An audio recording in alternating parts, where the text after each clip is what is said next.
If you have an e-commerce business and you're struggling to increase your conversion rate, and that is one of the primary reasons which is stopping you from scaling your business and your brand, listen closely, watch this entire video, because I'm going to bring you through the exact strategies and frameworks that we use to increase that number so that we can actually spend more on the front end and grow our brand. Okay, with no further ado, let's get right into it. We have a lot to cover in this video.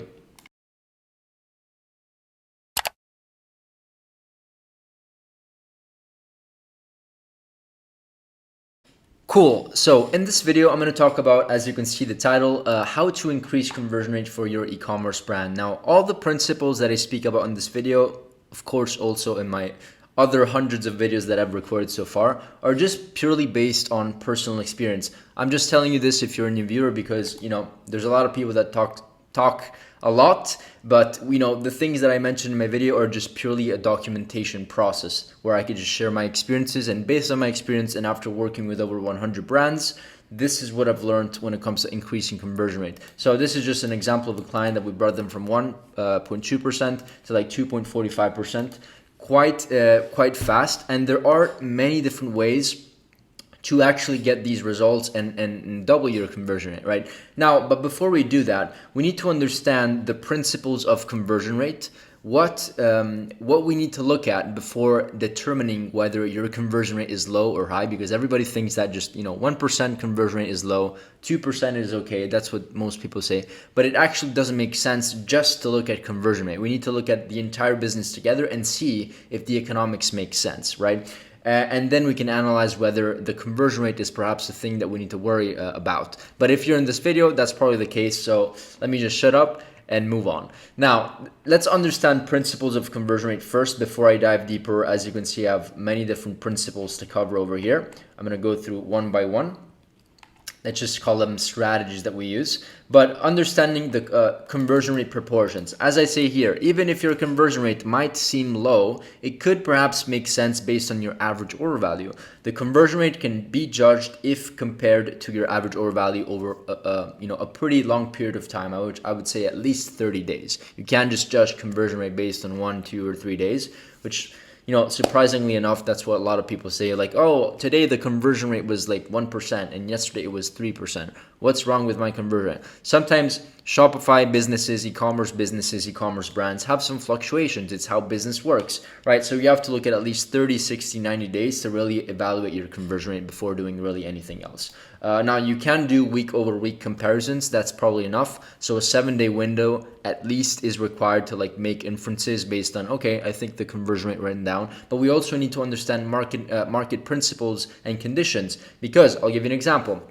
We ran a sale week 1, it's crushing 3% conversion rate. The week after, probably the conversion rate is going to just drop down because people are just not going to buy as much because you just ran a sale. So also understand these principles. Now, we have an ideal proportion that we call it the ideal proportion within our company, is that if we multiply the conversion rate and the average order value by $200, this is when we have kind of like an ideal proportion that allows scale to happen. What do I mean by allow scale to happen? It essentially means that $200, let's just say a 1% conversion rate with a $200 average order value, is strong enough to sustain the expensive advertising costs in today's generation, in today's world. So this is a pretty standard kind of proportion that you can expect, right? Same thing with like $70 average order value, maybe 2.5% conversion. Like, as long as these proportions and the multiplication of the two is equal to around $200, you should be good to go. Now, this example of a client like this one that I mentioned over here, these are the numbers that we're seeing right now. So 2.45% conversion rate with $112.75 AOV. This equals $275. Now, let me just actually show you their account so you can see it with your own eyes and what numbers they're doing with this proportion. As you can see here, yesterday we made $25,000 in sales with a 2.25% conversion rate and 114 dollar average order value. I think the day before it was a bit higher or a bit lower, I forgot. Yeah, 27,000, even higher. Almost $28,000 in sales with a 2.5% conversion rate. So this is where I got the numbers from, just for your own reference, and $112.75 average order value. Now, These numbers are strong enough, right? But we can never judge the 2.5% conversion rate. I want you to understand that if we did not have the average order value, because we also have another client that has a 1% conversion rate, but has like a $400 average order value. So once again, I'm gonna stop talking about this right now because you probably got my point.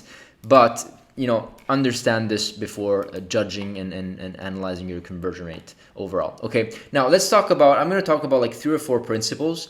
The first one, from top to bottom, and the top being the one that makes the most difference, and the bottom, the one that perhaps makes the least amount of difference, okay? Based on my experience. So first of all, we need to understand product market fit, okay? We can do all we want with marketing, and then of course, don't worry, stick until the end because I'm going to give you some nuggets on how to actually, like, assuming you have product market fit, which is typically maybe 50% chance if you're watching this video. Maybe you have like a 1.5% conversion rate, at 2%. It's working well, but you cannot scale. So maybe you have product market fit. You just need to refine your offer. I'm going to talk about all those principles in just a second, but I do want to talk about the fundamentals first. Product market fit, as I say here, you can only go so far with marketing, right? If your product is not wanted in the marketplace, then chances are your conversion rate will be low, and you will struggle to make your product work in this with advertising. So sometimes this is the main reason why brands cannot scale in the first place. I've seen this many times. People try to scale, they maybe get to 30, 40, 50K a month, but they just like reach that wall, and it means that the product market fit is not the best product market fit that they could probably achieve, and so for that reason they're just really struggling no matter what to scale. So this could be a barrier, but once again, this should be how do you know that you have product market fit? You know that if you launch a product, if you launch a decent landing page, a decent creative, decent everything, like super average, and you see pretty high conversion rates, people that spend with you, right, meaning that you're meeting this proportion, then there's a pretty high chance that you have the product market fit that you need to scale, and you are good to go, right? If you are at low scale and you have a decent landing page, amazing offer, whatever, and the numbers are still low, it either means that there's no product market fit, or the conversion mechanism that you're using is maybe not as adequate. So for example, there's some product that are super saturated and require like a VSL, or require like a long form article or listicle, stuff like that. And so maybe just by sending people from one funnel to the product page might not has as strong as a proportion here. So there's always ways to increase this proportion, but I'm just saying generally you should be able to see almost immediately if you have product market fit. Now there's several ways to tackle product market fit, right? As the terminology says, product market fit, it basically means that one product is being wanted, or there's a supply for it and demand for it within one specific marketplace. This could be worldwide, it could be US, it could be Canada, it could be Europe, right? That's basically a market. Each market has different levels of sophistication. So I'll give you an example. We had a client that launched a very like saturated winning product in the US, and it was just didn't work. There was no product market fit. It was just too saturated, and so people were just tired of seeing the same thing. They got that product and launched it in Europe, and now they're doing quite well because it wasn't as saturated of a market and people resonated with that product. Now, one last thing before I move on, it's not only based on market saturation, it's also just based on like if people are interested about that product overall. So it's not just based on saturation.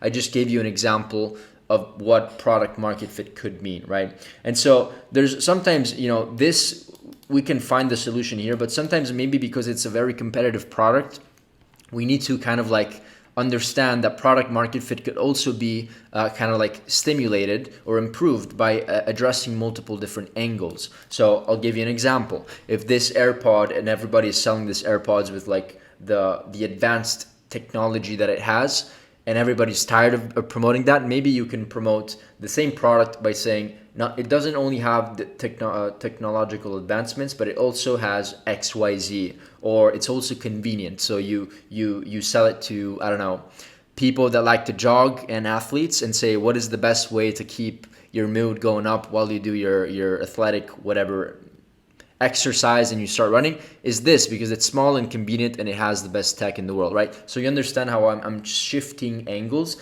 This alone could make and improve your product market fit, your offer, your conversion rate, but it's not always the case. Sometimes you have to go back into the principles and say, okay, Does my product actually have leverage over the marketplace? How can I propose and present this product in a more unique way? What advantages does my product have over others? Chances are, if you are able to, with marketing, to portray those differences and those advantages and those benefits over others, your conversion rate will automatically go up because it's a more interesting product. Therefore, there's better product market fit. Hopefully, you got my point there. Now, let's talk about building a better offer, because assuming you do have some sort of product market fit and it's working, now to increase your conversion rate, you must build just purely a better offer. And there's many ways to do this. And one of my favorite ways to do this is actually just increase the perceived value. If you're able to increase the perceived value so that the price is basically fully justified and it's a no-brainer, and there is product market fit at the same time, then you will crack the code. So I'll give you an example of a client that we were able to work with, where we basically just, this was like a year ago, but it's just a perfect example of how they went from the first offer to the fourth offer iteration, and it really drastically changed their business, and we were able to scale a bit more, right? So first of all, they came to us and where they tested these two offers. And so the first one was just selling the supplement bottle. Horrible results. So 0.8% conversion rate, $25 average order value. Then they also tested by themselves, like adding like free shipping, or with a money back guarantee and stuff like that. But it didn't really work or change anything at all. And so what we did here is that we started stacking value, and other than selling bundles, we also ended up having like 2 ebooks, a VIP access to a VIP community with group coaching calls with a doctor, because it was like, a scientific product, and the doctor was selling the supplement essentially. And then we also offer free sample of another product to complement. Right, so if they bought 3 or 6 bottles, they also received gummies or something like that, right? So we basically worked on this offer. At the same time, we of course optimized the page, making it better, giving more information, optimize the images, and I'm going to show you an example of a super high converting page in just a second, so stick with me. And so these were the results, like over 2% conversion rate with a $70 average order value, because we started like bundling and offering bundles. We also did, actually, to increase the AOV, add like upsells and downsells, like one-click upsells that are like post-purchase, meaning that after somebody buys, they were able to we were able to upsell them. But yeah, in this video, we're specifically talking about conversion rate. And so what ends up happening if we stack value, and these are other examples of like 8-figure companies that are stacking value, as you can see here. This is just a demo that we did, but these are actual offers that are live and running. So for example, this one, what you get, right? You get this, and that, and you get 2 free products. Or this is another one from the same company. We get 20% off plus 2 free mystery, whatever this is, the product, $30 value. Free ice cream scoop, $8 value. Free starter razor, $20 value. So we're stacking the value so that once again, this $129 becomes almost like a no-brainer. This is another example of how they did it over here, where they basically gave out a bunch of free stuff and crossed out the price. And then they also test like whatever subscription. These are all like different types of offers, but this one that we created internally is also a very good understanding of like, okay, giving them maybe 2 options. One, you can just buy the product with basically just free shipping, which is great. Or the second option, you buy the complete solution, right? Also a great way to really increase increase conversion rate by building a better offer is by selling the solution and not just the product, because people at the end of the day are really interested about the solution, not just one product that could be a component of selling that solution. So might as well just maybe I offer 2 options. Number 1, you just buy the main product, or number 2, you offer them a complete bundle with like free gifts, free community, as you see here, free facial headband, facial serum for free, Korean face masks for free, like all these things that actually are really valuable to the end consumer, right? And we can cross the price and give a better deal. What we don't want to do is, if we sell it for $100, just like say 50% off. That's what we don't want to do.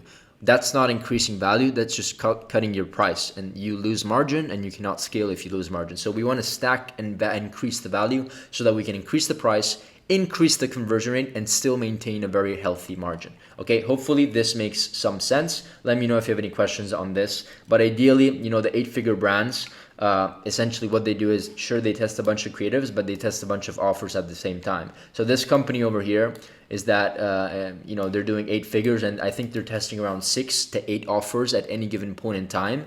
And you can actually see it. I use Atria, which is a great tool. Try Atria. It's a tool where you can basically follow the competitor, and it will break down all the landing pages that they're sending traffic to. So I went in there and I saw that they were running 8 different pages. For some of our own clients, we do the same thing. We test at least 3 offers, 3 landing pages. We always have A/B tests going on, and we scale with offers, not just with creatives or products. Just like you test different products, just like you test different creatives, we also test different offers, which is really, really important.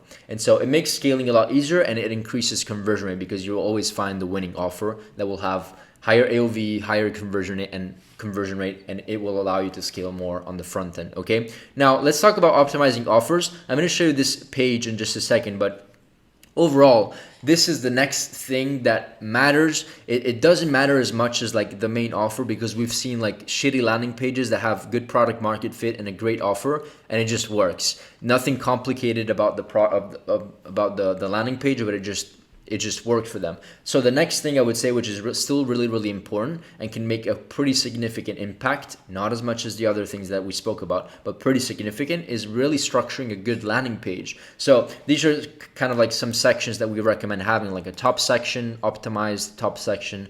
I'll show you an example in just a second. Features, benefits, before and afters, us versus them, which is not here, FAQ section, unbiased study. So if you're selling like a scientific product, what you want to do is like maybe have a clinical study that is unbiased from Harvard or from like some sort of third-party source. Social proof, like all these things you need to have on your page to make sure that your conversion rate, right, you're basically handling objections. So let me just open this up, because I do already have it open over here.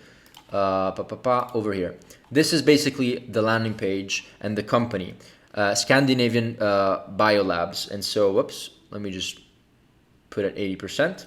And what they basically have is an amazing page, and this is a pretty competitive product. They're selling like hair loss products, so extremely competitive. What I do love, I'm just going to bring you through the specific things that I love about this landing page and why they are increasing conversion rate, why they're spending hundreds of thousands of dollars every single month to this page. And I know that for a fact, because we funnel hacked them many, many times. So first of all, the one thing that I want to note here is that they offer a 1-month supply, 3-month supply, and the option to either subscribe or save, or just buy once, right? So they can subscribe and save and choose their option, or subscribe, or just buy 1 bottle at a time. And it's very, very clear, super, super clear. So this is basically their offer. Nothing super special about this offer. I also do know that they're running other offers, but this is like their just main landing page on the website.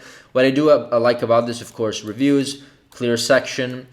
Instant benefits over here. I like always to see instant benefits within the top of the fold of the landing page. Clear offer. Love that they have a review over here. They're basically giving a quick brief and run through of the entire landing page within the top of the fold. In the first scroll, they're basically giving the entire summary of the landing page, including graphics like this, which are like super important. The video, testimonials, other graphical representations that explain and give you context about what the product is, right? I love that they have a money back guarantee over here. They're promoting that. And so these are all good features. Now let's move on into before and afters, which is what I was talking about before, showcasing that it works for other people. So this is a very good feature. I like this a lot, and there's a scrollable bar.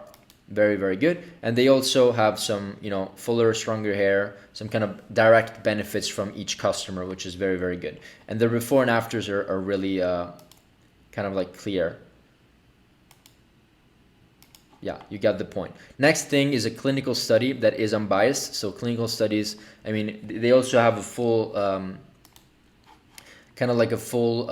I think PDF that was basically goes over the clinical study, so that it's like not BS, it's actually clinically proven to go through these results. And so these are just the summary of the results. And then there's also user trials. So like these things are like, okay, the science proves this. I trust the brand. The brand automatically gets more authority by showing you this. I like the social proof bar for like authority, Vogue, whatever, cosmetics, Yahoo.